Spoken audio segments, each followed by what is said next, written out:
Hi, this is Peter Gallagher with LousyWriter.com. It is my pleasure to host another tutorial on writing in MLA style.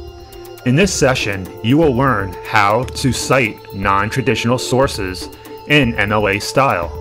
To see examples and for additional writing advice in relation to this tutorial, please visit our website, LousyWriter.com, and download our free ebook entitled Writing Styles for College Students. In some respects, writing a dissertation or thesis in MLA style was easier 2 or 3 decades ago, at least when it came to compiling the works cited list.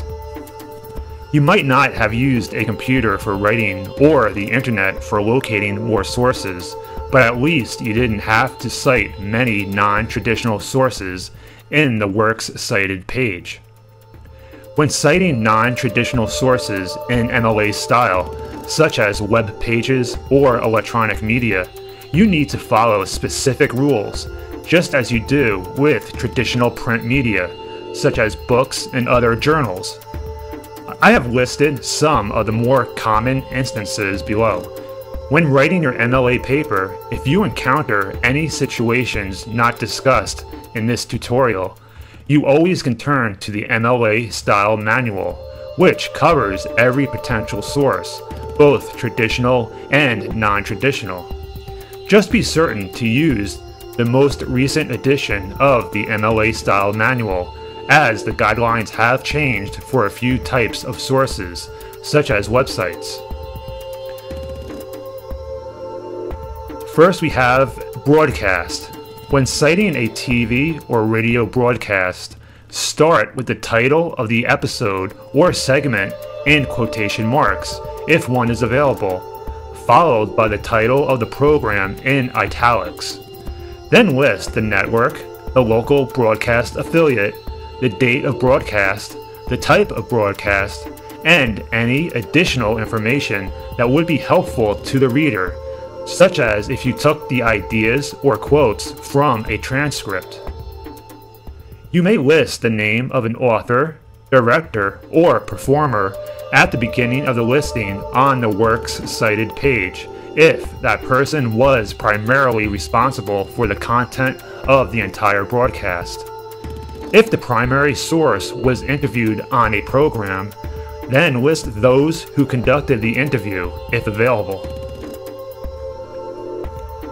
Illustrations or graphic novels.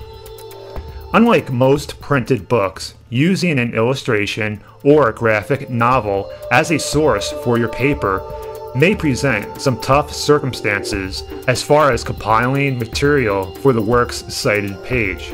For example, many illustrated books have more than one author. You might have a writer along with multiple illustrators, for example. When listing the source in the works cited page, first list the person who had the most influence on the source as you are using it. For example, if you're using the writer's idea in your paper, then list the primary writer first before any illustrators or other writers. Next, we have citing websites.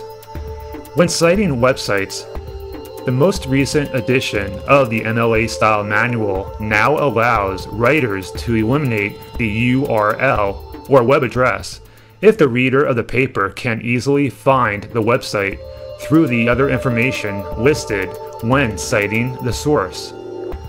The MLA says because URLs sometimes change, the URL isn't as valuable as finding the source later, as is a good description of the source. MLA recommends including the URL if you think your readers will have a difficult time finding the source without the website address. You'll need to continue to include an author, article name, website name, date of creation of the article or webpage, and date when you assessed the website, when you cited the website. But the URL is now optional. If you decide to include a URL, list it inside angle brackets. Also, be sure to include the word web, W-E-B, as part of the listing, usually after the date of creation of the website. If no date is available, use N.D. in place of the date. Finally, use italics for the title if the article is independent, and use quotation marks if the article is part of a larger work, using italics for the name of the larger work. As often occurs if the website you're using has no author or editor listed, then start with the title of the page or article that you are citing. Finally, if you're using material that has appeared in more than one medium, such as a print version and a web page, cite only the medium that you used primarily. To see examples and for additional writing advice in relation to this tutorial, please visit our website, lousywriter.com, and download our free ebook entitled Writing Styles for College Students.